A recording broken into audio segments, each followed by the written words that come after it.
abakunzi baraditeme ndetse n'abakunzi b'ikiganiro uyu munsi by'umwihariko nongeye kubasuhuza kandi mbaha ikaze mu biganiro byacu kuri uyu munsi. Niturashimiye Jean Paul mu kiganiro uyu munsi turi ku itariki ya 7 ukwezi kwa 7 umwaka wa 2022. Ikiganiro cyacu kuri uyu mugoroba kiratangiye.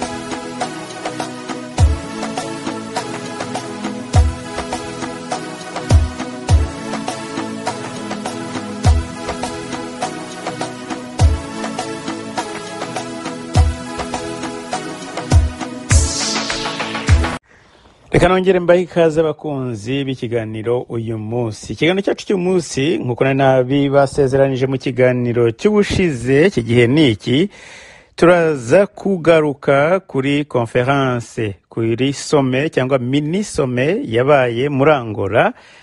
Some yahamagajwe na Perezida Lorenzo benshi ndetse bagiye banatwandikira bavuga mbese kubera iki Lorenzo ariwe wongeye guhamagara bariya ba perezida kubahuza kandi n'igihe yarimo abahuza na Uganda bitarigeze bikunda. Reka mbanze mpere kuri icyo ngicyo, nuko Perezida Lorenzo niwe chairman wa ICGLR, ni ibihugu bigera kuri 10 n'ibindi biri munsi ya 20, ariko ibyo bihugu rero bikaba birimo Tanzania, birimo Uganda, bihugu byo mu bihugu muri Afrika yo hagati ndetse no mu bice bya SADC bimwe nka South Africa, Tanzania, SADC mbese muri make, ndetse na East African Community. Ibyo bihugu byibumbiyemo uwo ni umutwe rero uyobowe kuri ubu, bagenda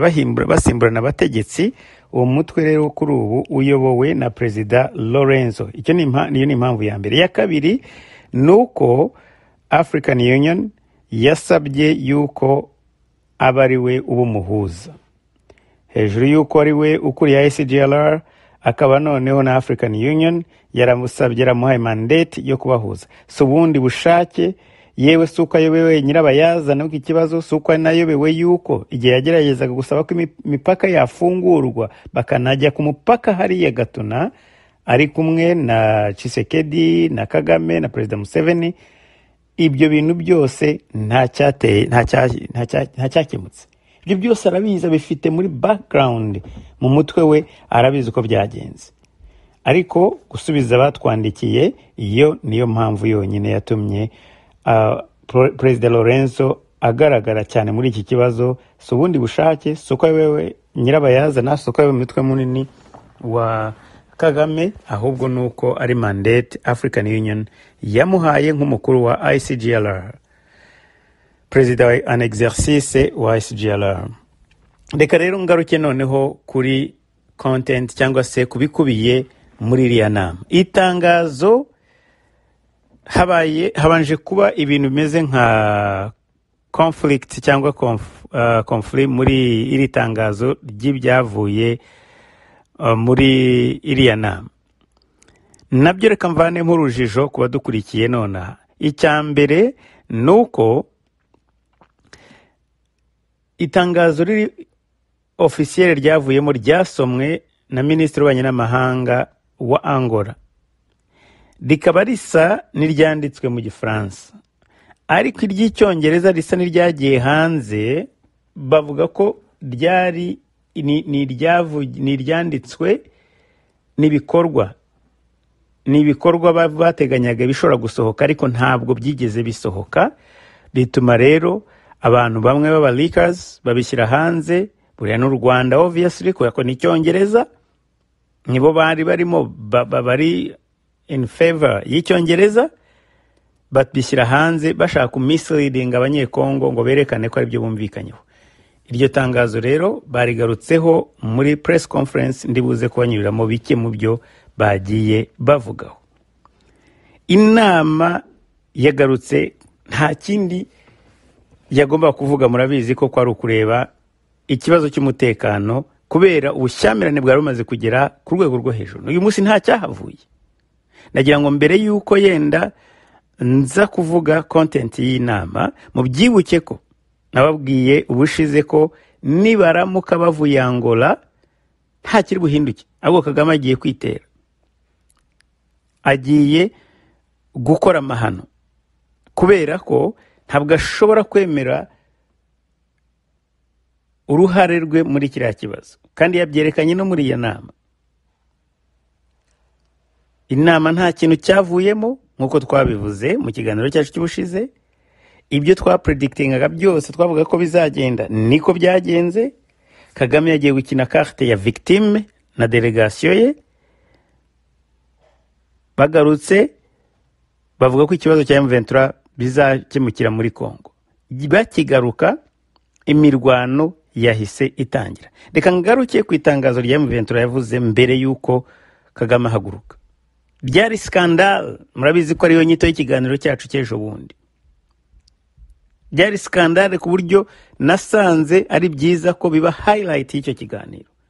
Aravuga ati M23 yavuga ati dushimishwe nuko M23 nako Kagame bagiye kuganira ku kibazo cyacu muri Angola. Iriya n'umutego yaguyemo adashobora kuzikuramo. Noneho babwenge buke nabo ntibashobora kwishira, bahita bavuga bababwiye ati muze tunegosiye ku kibazo cya M23 in Angola. Igihugu nk'u Rwanda kiremera gifata delegation irimo intumwa za ministre cyangwa ministeri ya foreign affairs cyangwa ministeri w'ububanyi n'amahanga, ifata umujyanama Kabarebe, General Kabarebe umujyanama w'umutekano. Kagame arahaguruka aragenda ku kibazo cya M23. Nzi neza ko mwebwe mu nkurikiye ntawe ushobora kwemera kwincriminatinga kuri urwo rwego. Bavuge bati M23 yakoze amahano yarica abasirikare yagira gute, bakavuga bati muze tuganire muri Kongo nako muri Angola. Perezida w'igihugu cy'u Rwanda agafata indege. Ariko nubwo twavuga ko yagiye kwishinja ibyaha, mwibuke yuko mu kiganiro yarabanje gukora kuri Televiziyo Nationale na Radio Rwanda, mu kiganiro cyamaze isaha imwe n'iminota nka 20, isaha yose yari kuri M23, yari ku mutekano muke muri Kongo wubuye kubera imirwano hagati y'ingabo za FARDC ndetse na za Kongo, FARDC ndetse na M23. Ubundi Kagame ntiyigeze avuga ati iki kibazo ni cy'abanyekongo, muri cyo tuvuga ibitiro nk'abanyarwanda. Dore no munsi wa 4th of July turimo celebrate insinzi, ibyo twagezeho nk'abanyarwanda. Ibiriya bindi bizaguma bigarukwa, ariko ntabwo bizagaruka, ariko ntabwo ari byo, si bitureba. Ubundi yari perezida waruzi icyo bariho bashaka kugeraho cyangwa se n'imitego irimo, yari kuvuga ati ibibazo tuzajya tubiganira muri framework za East African Community, ibintu by'umutekano dufite ahandi tubiganira, ariko kiriya ni ikibazo kitareba u Rwanda. None se yenda ko bakuma babarega bakavuga kubafasha, bakavuga ati ibyo ni ibintu yenda bizahora, ariko tuzajya tubiganira aho bikwiriye kuganirirwa. Ni ikibazo gifitwe kiri mu maboko ya East African Community, kiri mu maboko ya ICGLR, kiri mu maboko ya MONUSCO. Ibyo ni ibintu bitatu hangakishe nk'abanyarwanda, keretse yende koko umutekano wacu unagira ibibazo. Ariko kubera ko nawe ubwe muri we abizi ko ikibazo ari icye niyo mpamvu biriya bintu ntabwo ashobora kubyeshapa. Yemera entertaining iyo discussion ya M23 kuri televiziyo igihe cy'isaha yose, ku munsi wo kwibohora, umunsi wa FPR, ibibazo byose biba kuri Kongo na M23. Ntiyavuga iby'u Rwanda. Arangije afata indege ajya kunegosiya, bavuze ngo tugiye kunegosiya ku bijyanye n'imirwano ibera muri est ya Congo. Biriya bintu nicyo kikwereka ko rwose FPR nta politike nimwe, kari agatuza kabo baguma bareze buri gihe. Ni nayo mpamvu ubona bashobora gukora mistakes nk'izi ngizi. Uyu munsi rero bagiye muri negotiation, bavuga ku bijyanye na N cyangwa se urwango rukomeza kuvugwa kubiwa ngo hagati y'abanyekongo na mu banyekongo ku banyarwandakazi bakunzi b'iki kiganiro ndetse bakunzi bacu muri rusange. Biriya bintu umuntu w'umufurero, umubembe, uvugiye ibintu hariya Fizi agafata umupanga akajya gutyaza hariya, leta y'u Rwanda iri konsehane ku baturage bayo niba koko ivuga ati umunyarwanda uri hariya ari threatened, igomba no kubyamagana, kavuga ati iriya mvugo turayamaganya. Biriya turabizi icyo byakoze muri jenoside, ubwo imvugo nka ziriya zahemberewe, hanyuma na leta yari ihari ntigire uruhare rwo kuvuga ati ibyo bintu mubikuremo, muvanemo ikintu cyitwa byitso, muvanemo ikintu cyo kuvuga ko abatutsi ari umwanzi, ko ari inzoka, bafite imirizo n'ibindi. Ibyo bintu byaje kuzana ingaruka zikomeye, yewe nibaza ko ari cyo natumye n'ingabo za Habyarimana zitsindwa. Difference na Congo ni ibihe rero? Congo yafashe guhera kuri ministre wa gouvernement na kwa communication muri gouvernement, inama ya gouvernement yarateranye yamagana iyo mvugo, premier ministre yamagana iyo mvugo, Lutundula ministre w'abanyamahanga yamagana iyo mvugo. Ibyo byose byaramaganwe ku mugaragaro, bibuzwa byamaganwa ku mugaragaro, bavuga ko n'abamilita ba UBDPS, ishyaka rya Perezida Tshisekedi, nibaramuka babikoresheje iyo mvugo itazaba tolerated. Kinshasa byaragabanutse, hari ahandi yenda bo iyo mvugo batayiragiye cyangwa se nayo madiskuru batayumva, ariko nibyo tandukaniro rya hagati ya guverinoma y'abatabazi na Kinshasa. Iyo mvugo yo kuvuga ati tuzabatema, tuzabica, tuzabagira gute, Kinshasa bifataho note, ikanahana n'ababikurikira n'ababikora, ikanababwira ati tuzabafata, muzahura n'ububasha bw'ubutabera. Ibintu bitashoboye kuba ku gihe cy'abatabazi, byanahembereye iyi jenoside muri jenoside y'abatutsi muri 1994. Reka ngaruke rero kuri iyi nama. Icyo nicyo kintu kimwe mu byatinzweho. Ibintu by'ubucukuzi n'ubucuruzi bw'amabuye nabyo byagarutsweho, kandi koko birumvikana nta mpamvu leta y'u Rwanda itatinda kuri ibyo bintu, kuko naribabwiye ubushize mu minsi yashize yari imaze gufungura uruganda hari i Kigali rwo gupima za zahabu na za diyama, yimaze gukora amakontra muri za Dubai, za Qatar, kuzajya kugurisha amabuye y'agaciro. Yakuraga hehe? Yakuraga muri Congo. None ubu isosi bayimennyemo inshishi, nta hantu bashobora kugurisha ariya mabuye, kuko mu kintu cya mbere bakoze ni ukugira ngo bakumire buriya bucuruzi bwariya mabuye buri illegal. Ni nabyo banavuze bati ubucuruzi bwose cyangwa ubucukuzi bwose buzakorwa bugomba gukorwa hakurikijwe ibyo bise souveraineté, niba ariko mu sovereignty. Donc bagomba kuba bakurikije ubusugire bw'igihugu cya Congo. Ibintu rero nk'ibyo ntabwo Kigali yabikunda, kubera ko niyo badanyuje muri ziriya nzira zapanya ya mitwe b'abantu bakreye bazajya bajya gucukura mu buryo butemewe n'amategeko, ubu byaho byose birahagaze. Ni nayo mpamvu leta y'u Rwanda idashobora na rimwe kwemera yuko ikibazo gicika kinyura mu mitwe y'intoki, mu myanya y'intoki nako ibibona. Banyarwanda, abanyarwandakazi, aya magambo mvuga ni summary, ni inshamake y'ibyavugiwe hariya. Ndagira ngo noneho nze kubumvisha bimwe mu magambo yavuzwe cyangwa se ibibazo n'ibisubizo byatanzwe ubwo vice premier ministre wa Congo Lutundula ubwo yari ari kumwe n'umuvugizi wa guverinoma ya Congo Patrick Muyaya basubiza abanyekongo ibibazo bijyanye n'iriya delegation cyangwa se n'amasezerano bagiranye na bagiriye muri Angola niba harahari ariyo bavuze ko bagiye gushyiraho axe yitwa Rwanda axe.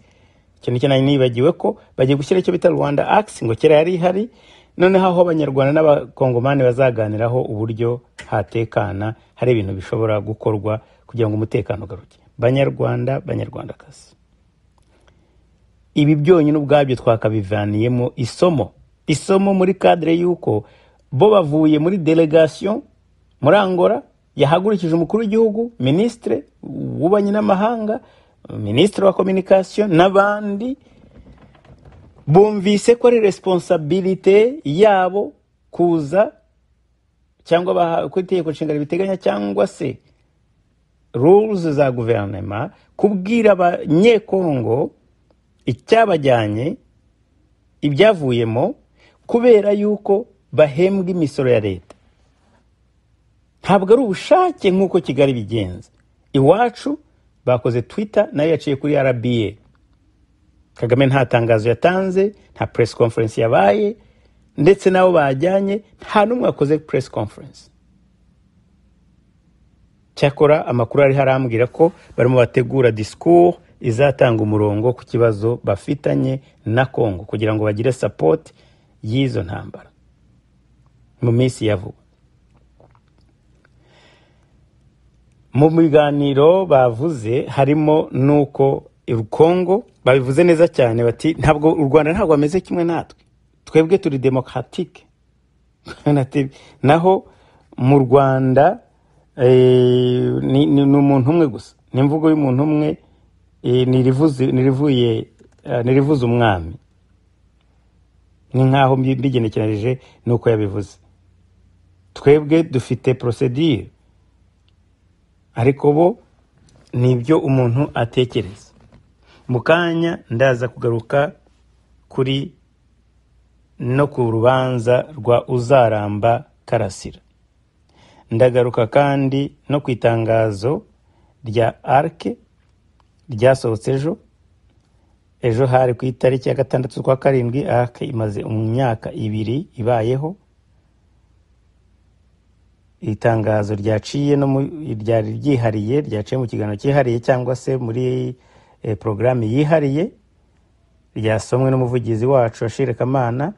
Mukanya ndaza kurigarukaho cyangwa se ndaryo ndibuze kurisubizaho. Ariko VOA niyo yakoze kuri urubanza rwa Karasira, nayo ndaza gushyiraho audio yabyo muze kubyiyumvira. Ni nyuma gato ariko yizi audio zo muri Kongo. Reka barizo ndetse mperaho.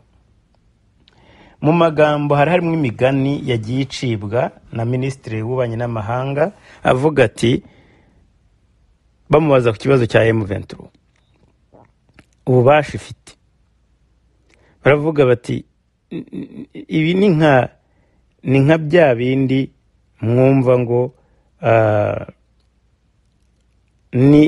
nubona, ati ni nka wa mugani uvuga ngo nubona imishwi y'inkoko igenda ibyimba cyangwa se itera imbere, ujye umenya ko hari inkoko iri inyuma yazo, hari inkoko iri inyuma y'iyo mishwi.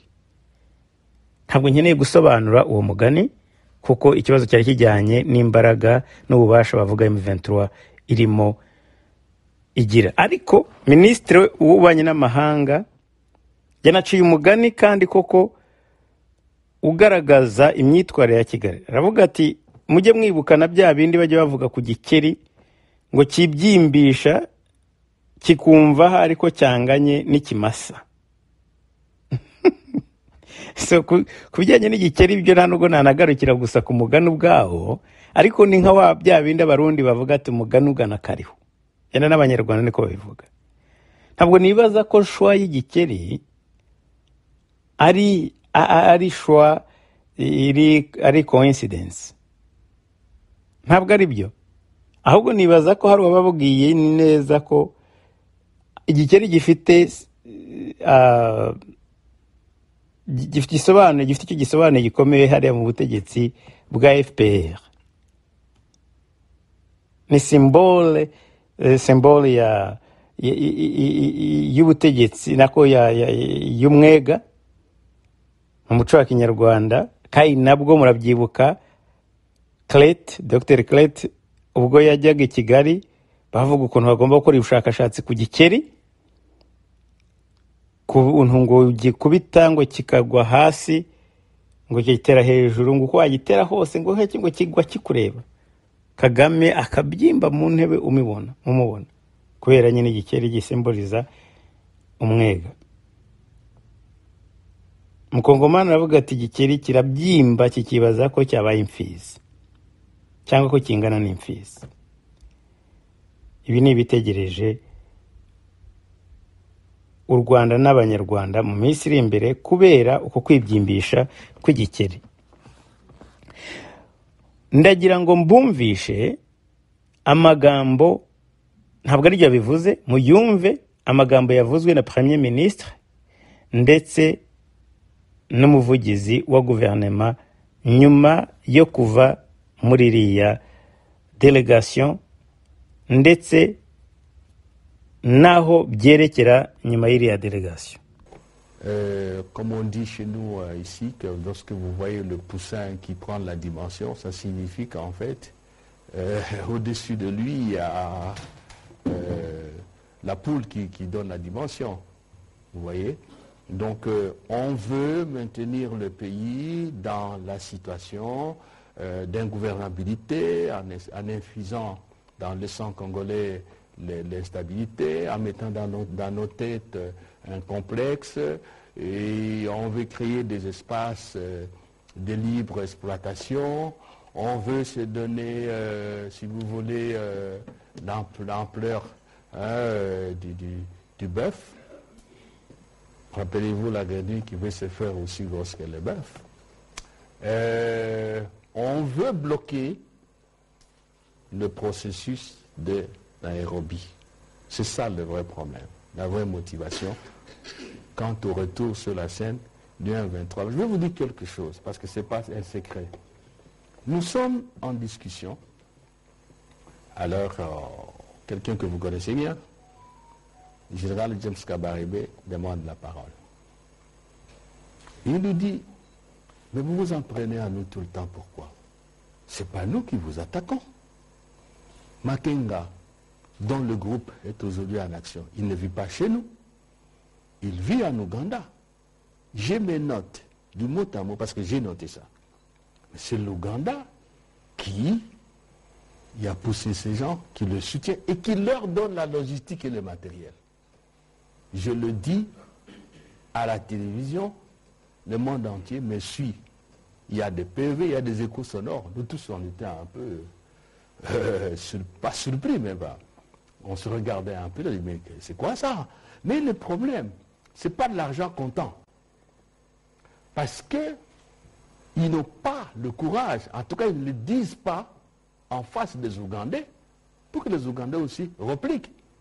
Nous étions à Nairobi il n'y a pas longtemps, tout le monde était là. Comment on va nous dire ça en dehors de Rwanda? De toute façon, on a pris bonne note et nous réfléchissons à tout ça, à tous les éléments que nous avons. Voilà la question du retour d'un 23. Donc il y a un complexe de raisons, mais qui toutes convergent vers une seule finalité, nous affaiblir, ne pas nous donner le temps de nous organiser, ne pas nous donner le temps d'organiser notre système de défense, continuer à nous exploiter, et alors on prend sa coupe de champagne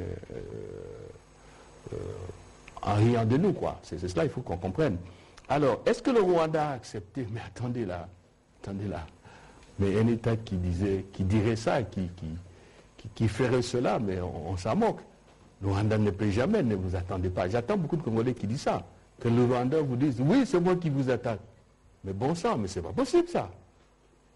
Parce que là, il y a le droit international qui est là, il y a une certaine morale publique, il y a tout un tas de... Les conséquences sont graves. Et ne vous attendez pas à ça. Mais ce sont les attitudes. Ce sont les preuves que nous avons.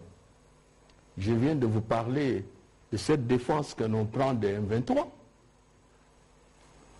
Des matériels militaires. Les matériels militaires, les militaires qu'on a vus, le fait que nous leur avons dit ça, c'est chaque fois qu'on m'appelle, moi, ministre des Affaires étrangères, pour me dire qu'il y aurait des bombes qui tomberaient sur le territoire rwandais, que dans les 24 heures, les M23 attaquent.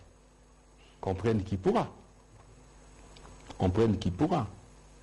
Il y a tout un tas, ça ne peut plus se discuter. Et parce qu'on dit, oui, la diplomatie congolaise, oui, ceci, cela. Pourquoi vous n'obtenez pas la condamnation du Rwanda? Mais les relations internationales ont leur mode d'expression, leur mode opératoire. Il ne faut pas oublier que chaque État, dans n'importe quel conflit, réagit en fonction de ses intérêts. Je veux dire que les États sont de monstres froids. On calcule, on dit, mais si j'ai dit ça, ça va donner quoi? Et moi, je gagne quoi? Et c'est comme ça. Et en dessous de tout ça, il y a les affaires. Donc, moi, je ne pense pas. Et même allez, prenons une hypothèse. Tout le monde, le matin, demain, dit, l'Ouganda agresse la RDC, on condamne. Ça va donner quoi? Ce dont nous avons besoin, ce n'est pas une condamnation verbale. C'est que ça se termine. Et le fait que partout, on affirme que pour résoudre la crise, il faut que le Congo et le Rwanda se parlent. Mais pourquoi le Rwanda est cité s'il n'y a rien? Dites-moi. Vous avez suivi Mme Bintou, oui. Le 29 juin dernier, qui a fait la démonstration, sans dire le nom, de ce qui se passe sur terrain. De toute évidence, pour ce qui concerne la situation sur le terrain, nos forces armées sont bien positionnées pour que la sécurité puisse être rétablie. Dans ce qui se passe, il y a évidemment le volet diplomatique pour lequel, parce que le président de la République, comme il l'a redit lui-même, nous voulons travailler pour la paix, nous voulons reconstruire notre pays. Mais ceux qui veulent nous imposer la guerre, nous trouverons sur le chemin. Il ne faut pas oublier qu'il y a 2 jours, je pense que le président de la République s'est exprimé sur le colonne de Financial Times, et que si les provocations continuent, nous en tirerons les conséquences, y compris, et vous voyez déjà, ceux qui parlent des discours de haine, en réalité, la colère, elle est perceptible et que le Congolais, militaire comme civil, nous sommes déterminés une fois pour toutes à en finir. Et donc, si vous avez vu le Rwandais s'est déplacé, je pense que dans les conditions actuelles, c'est plus eux qui ont besoin de discuter avec nous, parce que bientôt, quoi qu'il en soit, il y a des comités des experts qui travaillent, qui pourront démontrer à la face du monde que le M23, en réalité, est une fabrication rwandaise et qui opère sous son couvert avec armes, munitions, comme cela a été récupéré sur le terrain. Alors, allez, monsieur le vice-premier ministre, il nous reste 10 minutes. Peut-être qu'il faut... Donc, pour l'acceptation, vous ne faites pas d'illusion. Alors, on dit les accords de 2013, oui, il y a continuité de l'État. C'est à eux de nous dire ce qui n'a pas été exécuté, appliqué. Parce qu'on connaît les gens du 23 qui sont dans les institutions, qui sont dans l'armée, vous connaissez tout ça. Donc et on ne peut pas avoir un a priori sur ça dès lors que le président de la République, Félix-Antoine Tshisekedi, est en consultation avec tous les groupes armés. C'est l'occasion de venir dire, voilà, il y a ça qui n'a pas été exécuté, nous souhaitons qu'on avance dans tel sens. Et voilà.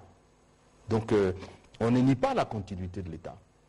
Mais nous pensons que, bon, s'il y a des problèmes, c'est le malade qui doit dire là où il est malade. Et l'ambassadeur du Rwanda, non, attendez un peu là, demandez pas aux ministres des Affaires étrangères d'être le gardien, le surveillant ou le contrôleur des mouvements de l'ambassadeur du Rwanda. Nous, on ne l'a pas chassé, ça vous le savez. On n'a même pas rappelé que ce soit en consultation, il est libre de ses mouvements à RDC en tout cas. S'il est rentré chez lui, s'il est ici à Matonga ou à Lubumbashi, ce n'est pas mon problème. Et oui, les Rwandais, effectivement, comme vous le savez, ils invoquent toujours, j'ai dit, ils invoquent toujours la soi-disant collaboration avec le FDLR. On y reviendra. Et nous leur avons dit, vous êtes en train de raconter des histoires. Citez-nous aujourd'hui un seul leader de FDLR qui existe dans ce pays. Nous leur avons dit, c'est plutôt les Congolais qui ont subi le FDLR. Et s'il n'y a pas d'FDLR aujourd'hui, c'est ceux d'entre nous qui ont pris les armes aussi, qui ont trop souffert des FDLR à l'est du pays, qui se sont battus aux côtés de nos militaires, je dis bien, aux côtés de nos militaires, pour mettre fin aux activités de FDLR. Quoi qu'il en soit, nous avons dit, donnez-nous des preuves, dites-nous que tel officier travaille avec les FDLR dans tel ou tel sens. D'où nous sommes tombés sur la proposition qui consiste à dire, maintenant, nous allons mettre en place un mécanisme ad hoc qui va vérifier les accusations des uns et des autres. Et pour nous, les FDLR, c'est pas congolais ça, ce ne sont pas de Congolais. Donc, c'est ce qu'ils invoquent tout le temps, mais nous savons qu'il y a beaucoup de motivations qui expliquent le comportement. C'est un faux prétexte. C'est un faux prétexte. C'est un faux prétexte. kuba tumva ururimi rw'igifaransa muraza kumbabarira ntabwo ndi bujye ku ijambo kurindi ariko ndaza kuvuga muri make ibyo bavugiye muri iyi audio maze kumva. Icyambere nuko batazakomeza kurebera, ikindi nuko ari ubutabera, inzira za diplomasi, media n'ibindi bazakomeza kubikoresha, ariko ikintu cyangombwa cyane cyane ku bantu bamaze n'imisi bavuga bati Ubugande n'u Rwanda birafatanyije, hari urujijo, amagambo ya Muhozi Kainerugaba ndetse M23 ko yaravuye hari Bugande, n'amagambo Kabarebe Vuvuzera yavugiye muri iyi nama. Mu nama Ministre w'Ububanyi n'Amahanga ndetse na Vice Premier Ministre akaba na Vice Premier Ministre wa Kongo, ubwo bari bicaye ngo Kabarebe yasabye ijambo, aravuga ati ndagira ngo mbabaze kuki mukomeza kwikoma u Rwanda ngo nitwe tubatera. Makenga ubatera aba atuye Bugande niho yibera, ndetse ni abamusunika ni leta ya Uganda n'Ubugande nibwo bumusunika, ndetse bakamuha n'ibikoresho, ariko nitwe muvuga twenyine. Ministre aravuga ati ntabwo ibi bintu twari mu nama muri Kenya, ibyo bintu nibigeze babivuga. Twari mu nama aho igihe cyose turi kumwe nabo ntabwo babivuga biherere bari ku ruhande. Kuki bahengera nta Bugande butari represente akarwo bivuga kugira ngo nabo tubabivuge twumve icyo babivugaho. Tariko ntabwo ariko tuyobeye ukuri.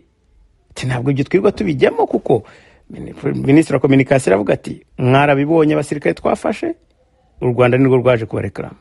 Mwarabibonye ibikoresho bya gisirikare byose bivugwa, noneho no kuza kunegosia nibo bahita baza kunegosia bikoresho abasirikare bintu byose. Ariko kumva Kabarebe avuga ati kuki mutavuga Ubugande, nukubera ko barashaka yuko bajya mu kibazo hamwe, cyangwa se bafite yenda uko bakoze misinterpretation y'iki kibazo bageraho bagwa mu ikosa none bisanzemo bonyine kandi bamaze no kwemera ko ari bo bari inyuma y'iyi mirwano aya mahano. Ntabwo bashobora kubyikuramo kandi imitego bayiguyemo bamaze kuyigwamo, bamaze kwemera ko ari bo bariho baranegosia kuri on behalf ya M23, ndetse n'abasirikare babagiye bafatwa. Ibyo byose byagaragariye amahanga. Minisitiri w'Intebe aravuga ati ndabivugira ahangaha kuri televiziyo, amahanga yose anyumva n'abandi wese munyumva. Kabarebe nafashe note arimo bivuga, twarebanye twese teberwa icyo tugomba kuvuga. Ariko biragaragara ko nta kindi uretse gushaka gusa gushyira Kongo nako Uganda muri iki kibazo kugira ngo ni hahandi bavuga bati ubu tugiye gusinkinga twenyine, tugiye mu mwobo turohame twenyine. Reka ngaruke kuri conclusion cyangwa se nako kuri iyi nama ku bindi bintu byavuzwe muri iyi nama. Ministre wa Kongo, Ministre w'Intebe wa Kongo yavuze ati hari byinshi ntashobora kugira icyo navugaho ku rugamba turarutsinda. Yabivuze muri Ingara nabo se n'igifaransa gusa, aravuga ati ndagira mvuge mu mwanya mu izina rya president nuko dufite avantage ku rugamba kandi ikibazo turashaka kugikemura. Ibyo byavuzwe na communication na chef wa communication. Turashaka kugikemura once for all, tugikemurire rimwe kive mu nzira. Ibyo urumva ko ni determination ikwiriye, kandi natwe nk'abanyarwanda nta muntu ushaka kuguma iri zina iri bara batwambitse bagashoza ntambara, ba nyirabayazana bateze umutekano muke mu karere hejuru y'umuntu umwe gusa, n'abantu be bemeye kujya bakora buri kintu cyose asabye. Banyarwanda, banyarwandakazi, uyu mukongomani yavuze ati hari n'ibindi ntashobora kuvugira ahangaha kuri televiziyo, ariko insinzi irahari kandi iraje. Ati igihe ni iki? Muri ayo magambo reka mumwumve. Watumvira ingara muzasobanuza, ariko simunakeneye no kujya kubyumva ahandi kuko ndabibabwiye nk'uko yabivuze, ntatubuye amagambo yose yabyivugiyemo. Reka mumwumve namwe. Que de vouloir négocier. Mais aujourd'hui, nous devons regarder les Rwandais en face. Sont-ils sincères? Cela va se résumer à cela. Aujourd'hui, on parle de la reprise des hostilités. De toute façon, on va tester leur bonne foi. Sur le front diplomatique, c'est eux qui seront exposés. Parce que le mensonge ne peut pas durer longtemps. Et donc, nous, on veut la paix. Il faut que ceux qui veulent la paix puissent construire la paix avec nous. Monsieur le vice-premier ministre, on a terminé. Bien, merci. Peut-être un petit rien là.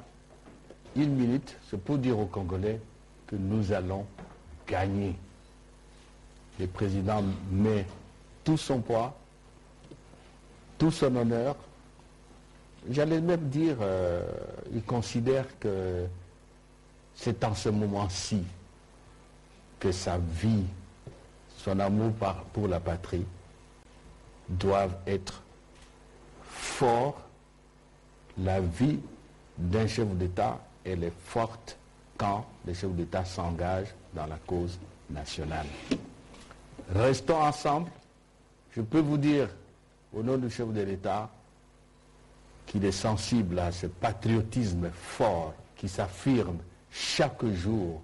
La société civile, la jeunesse, les femmes, les politiques, tous les vieux, nous sommes comme un seul homme. Tokolonga et Tumba. Isakoya paix. Il y a des choses qu'on ne peut pas dire maintenant, mais Isakoya, Zara n'a confiance. Merci beaucoup. Merci.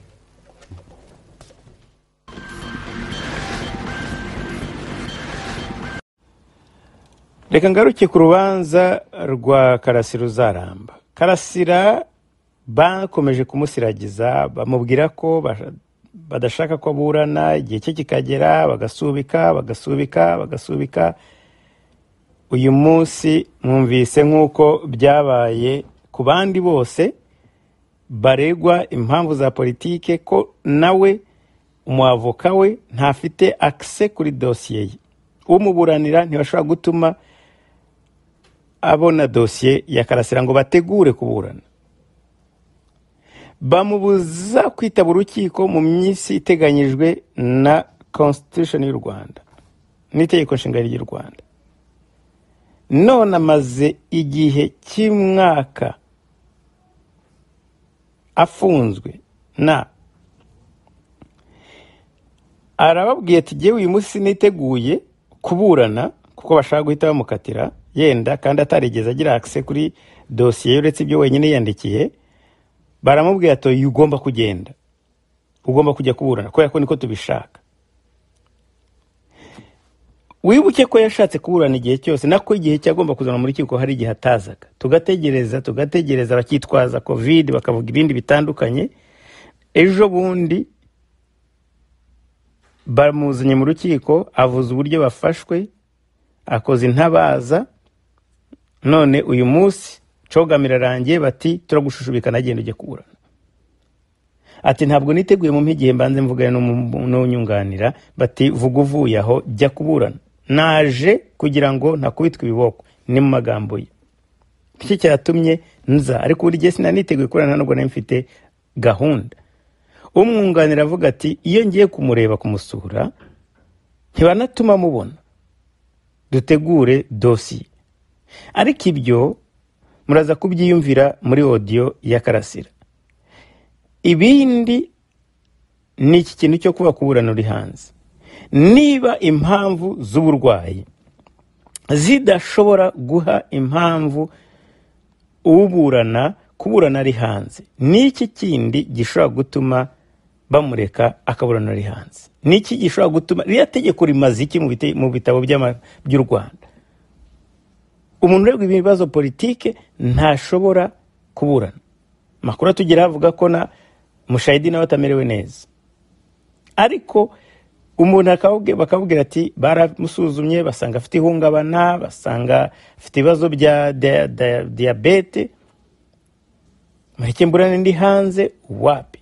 Ntibashobora kumushyiraho uburyo wenda bavuga ati jya witaba buri munsi da, cyangwa se kabiri ku munsi ujye uhamagara wabwire kuri aha, ugenda kuri video wiyerekane, cyangwa ujye muri rompo ya Kigali uhamagare. Icyo bashaka cyose probation icyo zikora, cyangwa se abagukurikirana bari hanze, ariko ntibashobora kubikora kubera ko icyo bakora ni bo baramuhana. Ntabwo ari ubutabera, ntabwo ari ubucamanza barimo gukora, ni ukumuhana.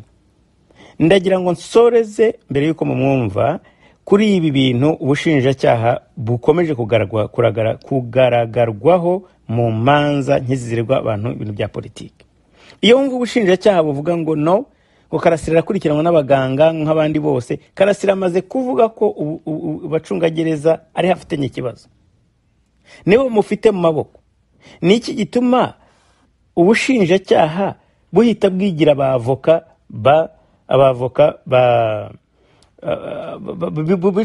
bagereza? Birebo ni ahantu biba na hamwe, kuko ni entity ebyiri zitandukanye.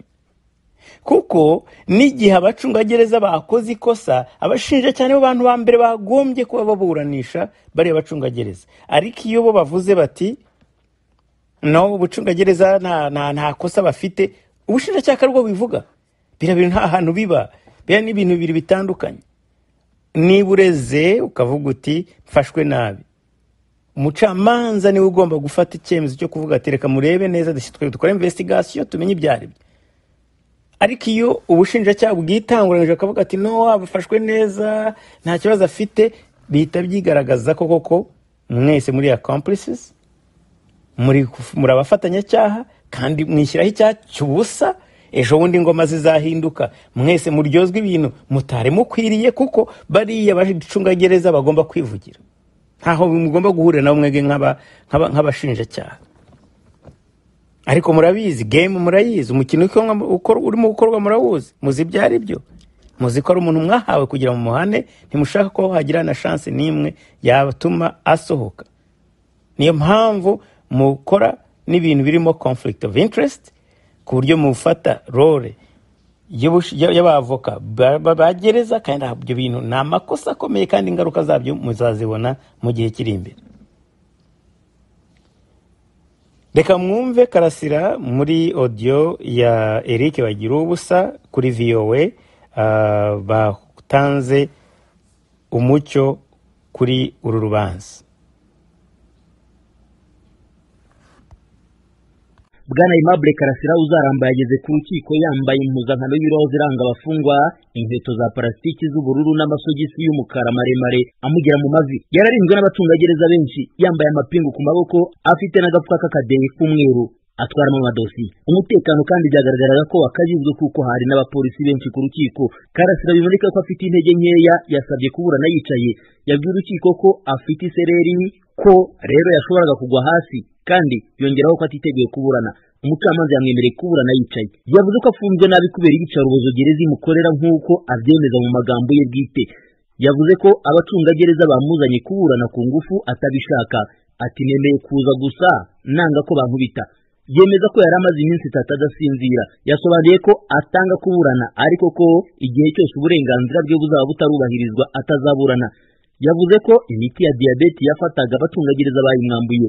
Karasira avuga ko ari umwere, ariko ko uburyo afunzwemo asa n'uwatangiye ibihano. Yabwiye urukiko ko ibyo aregwa byose nta na kimwe yemera. Yavuze ko adashobora guhakana cyangwa gupfobya jenoside yamuhekuye, kandi ko anayemera n'uburyo yateguwe. umunyamategeko umwunganira Maître Gatera Gashabana nawe avuga ko abarinda Karasira batigeze bemera ko amugezaho dosiye y'urubanza inshuro zose yamusuraga. Nawe yasabye igihe gitoya cyo gutegura urubanza ariko kitafatwa nk'umwanya wo kurutinza.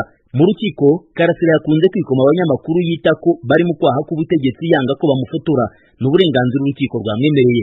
Mbere y'uko atangaza ko atiteguye kuburana, umunyamategeko Gatera Gashabana yari yabanje kuzamura inzitizi yo gusaba kumufungura by'agateganyo. Yavuze ko bitumvikana uburyo Karasira afunzwe kandi impapuro za muganga zaragaragaje ko afite ibibazo byo mu mutwe yatewe n'amateka ya jenoside yamugizeho ingaruka. Karasira kandi anafata imiti y'indwara y'igisukari izwi nka diyabete. Aho agereye muri gereza yavuze ko barwaye n'umugongo ukomoka ku buryo afunzwemo.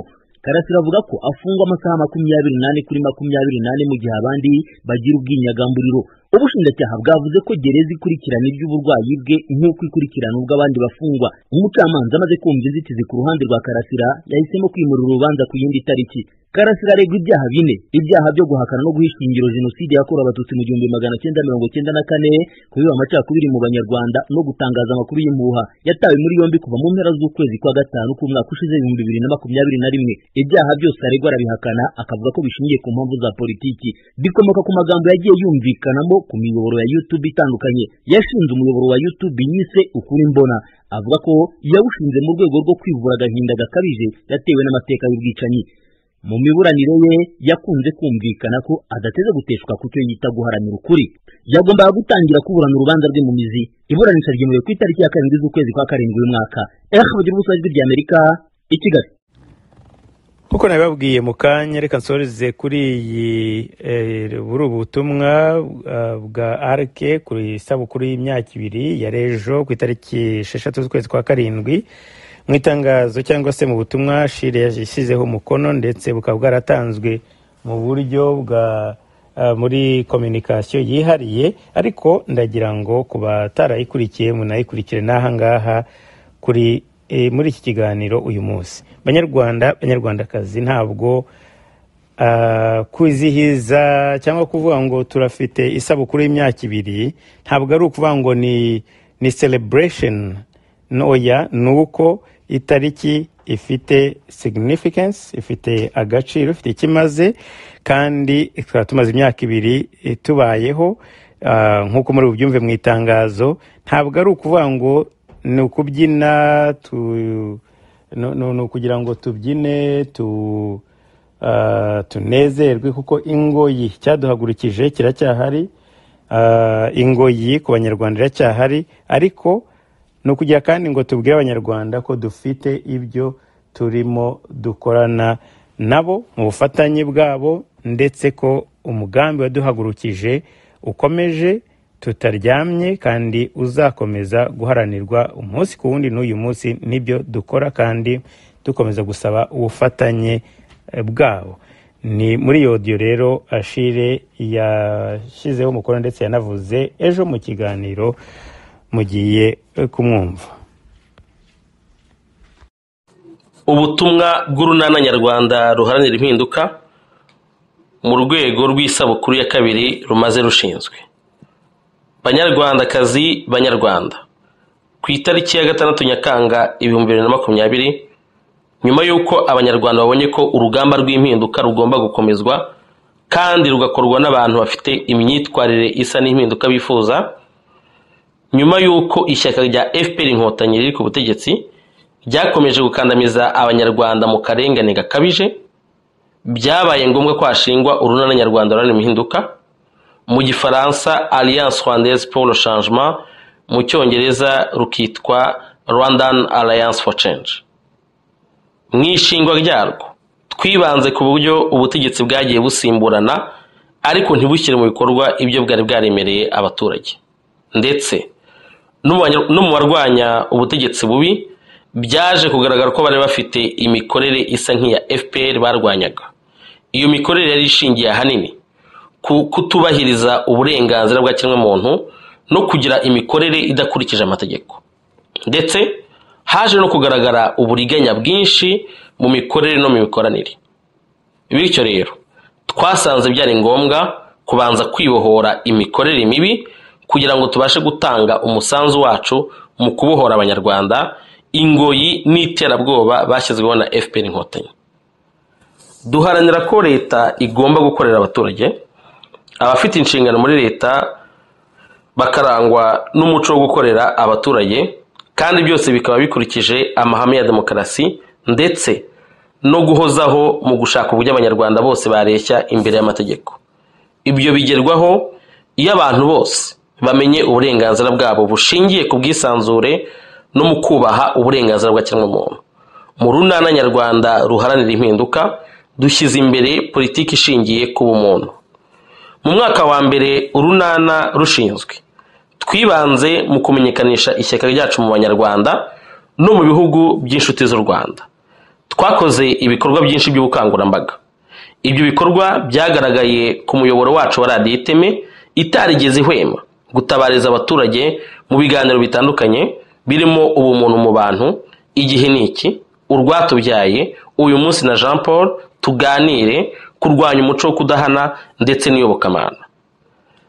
Haje n'ibiganiro byo kubakangurira ku burenganzira bwabo, ndetse habaye no gukebura leta ya FPR ngo ikosore ibitagenda neza binyuze mu nzira y'ibiganiro hamwe n'abanyarwanda bose muri rusange. Hejuru y'ibyo twafashe ingamba zo kunoza imikorere yacu ndetse n'imikoranire y'indi miryango y'abanyarwanda, byose binyuze mu mikoranire ishingiye ku mishinga, ibyo twakwita mu gifaransa partenariat par projet. Ibindi bikorwa by'ingenzi byagezweho harimo kwegera ibihugu n'imiryango bikorana na leta y'u Rwanda, tugamije kubereka ko leta y'u Rwanda idakorera inyungu z'abaturage ndetse ko yica nkana amahame yose arebana n'ubwisanzure ndetse n'uburenganzira bwa kiremwamuntu. Ibi bikorwa byatanze umusaruro mwiza kuko abo twamenyesheje impungenge zacu harimo nk'igihugu cy'Ubwongereza n'umuryango w'ibihugu by'i Burayi badusubije batwizeza ko ibibazo byacu babyumva ndetse ko bazabikurikirana. Ibi byose tuzi neza ko nubwo byagezweho bitabujije FPR gukomeza gukandamiza abanyarwanda bose muri rusange, ariko duhamya ko imbaraga bari bafite mu kurenganya abanyarwanda zagabanutse. Byongeyeho dufite icyizere ko ibitaragerwaho bishingiye ku butabera, kurwanya inzara yabaye karande, kubaka ireme ry'uburezi, ubwigenge nyabwo, ubwiyunge, kubaka ubumwe bw'abanyarwanda ndetse no gufungura urubuga rwa politike nabyo bitazatinda kugerwaho. Abanyarwanda benshi kandi b'ingeri zose barahagurutse mu kwamagana akarengane FPR bakorera. Abanyamahanga nabo bamaze kumenya ibinyoma bya FPR ndetse n'ibihugu byo mu karere k'ibiyaga bigari byamaze kumenya ko amahoro arambye mu karere azaboneka ari uko FPR ihinduye imikorere cyangwa yambuwe ububasha yihaye bwo gukomeza guteza umutekano muke mu Rwanda no mu karere k'ibiyaga bigari. Kugira ngo impinduka zigerweho bisaba ubwitange ku baziharanira, ndetse iyo urebye ubukana bw'igitugu cya FPR usanga bisaba ubwitange n'ibitambo kugira ngo amahoro aboneke mu banyarwanda. Icyaba cyiza muri byose ni uko FPR yatekereza ku nyungu z'abanyarwanda bose maze ikemera kujya ku meza y'ibiganiro n'abatavuga rumwe nayo kugira ngo ibibazo byugarije abaturage kandi bimaze kuba karande bibonerwe umuti uboneye kandi urambye. Byongeyeho impinduka duharanira zigomba kuzana n'ubutabera nyabwo bushingiye ku kurwanya umuco wo kudahana. Ni muri ubwo buryo abanyarwanda bazareshya imbere y'amategeko maze buri wese ubyifuza abashe kugira no gutanga umusanzu we mu kubaka igihugu cyacu dukunda. Urunana nyarwanda ruharanira impinduka rurizeza abanyarwanda bose ko rutazahagarika urugamba rw'impinduka igihe cyose izo mpinduka zitabonetse. Mu yandi magambo, tuzakomeza kwamagana mu buryo bwose imikorere mibi ya FPR ndetse n'iy'abandi bose bakumva ko abanyarwanda bakwiriye kuba ingaruzwa muheto. Turangije twifuriza abanyamuryango bose b'urunana gukomeza kugira imbaraga n'umurava byo kurwanya igitugu n'akarengane gakorwa na FPR Inkotanyi ndetse no gukomeza umurava mu bukangurambaga no mu kwimakaza politike ishingiye ku bumuntu. Indangagaciro z'urunana nyarwanda ruharanira impinduka zikomeze kubabera umuyoboro ugana ku mpinduka twifuza. Bikorewe Ottawa ku itariki ya 6 Nyakanga 2022, umuvugizi w'urunana nyarwanda ruharanira impinduka Ashire Kamana. Naha rero nsoreje ikiganiro cyacu cy'uyu mugoroba abakunzi b'uyu munsi, mwari kumwe nanjye Jean Paul Turayishimye. Naho ubutaha nk'uko rero nsanzwe mbibateguza, haramutse hari impamvu zihutirwa muzongera kunyumva mbere yo kuwa kabiri mu kiganiro cyakora kidasanzwe. Uko bigaragara birashoboka cyane ko nzagaruka mu biganiro bidasanzwe, mu kiganiro kidasanzwe hagati aha mbere yo kuwa kabiri w'icyumweru gitaha. Ndabivuga kubera development zihari, ndetse nangire mbibutse gukomeza kwiyandikisha kugira ngo amakuru ajye basanga ntibaye ari mwebwe muzajya muyasanga. Mugire rero ibihe byiza muri hose, naho ubutaha.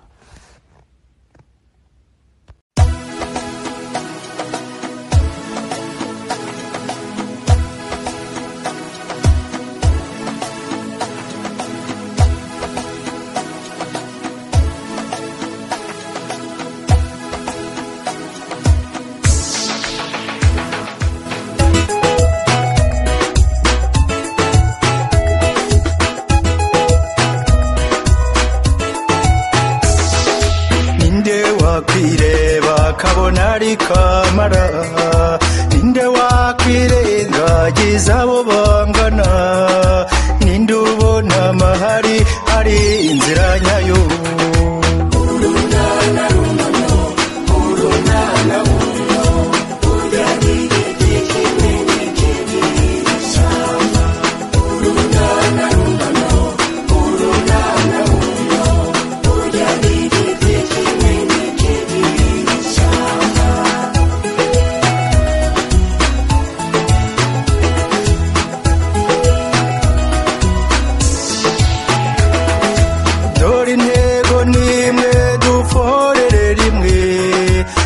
Inzira nimwe tugendere hamwe, dufata n'urunana tutizanye intege.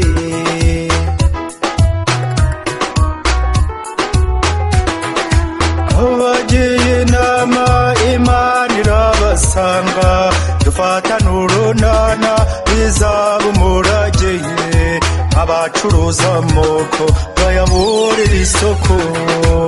Urunana rumano, urunana rumano, ujyanire ikimenye cy'ibishamba. Urunana rumano, urunana rumano, ujyanire ikimenye cy'ibishamba.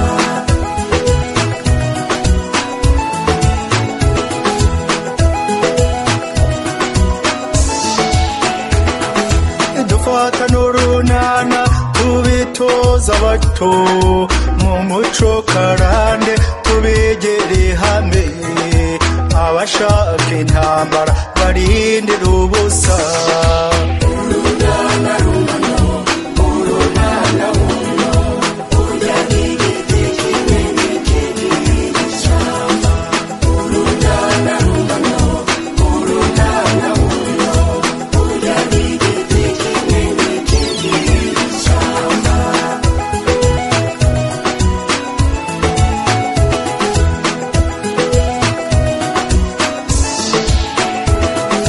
Dufata umugambi tubwizanye ukuri, twandika amateka azira ubuhemu.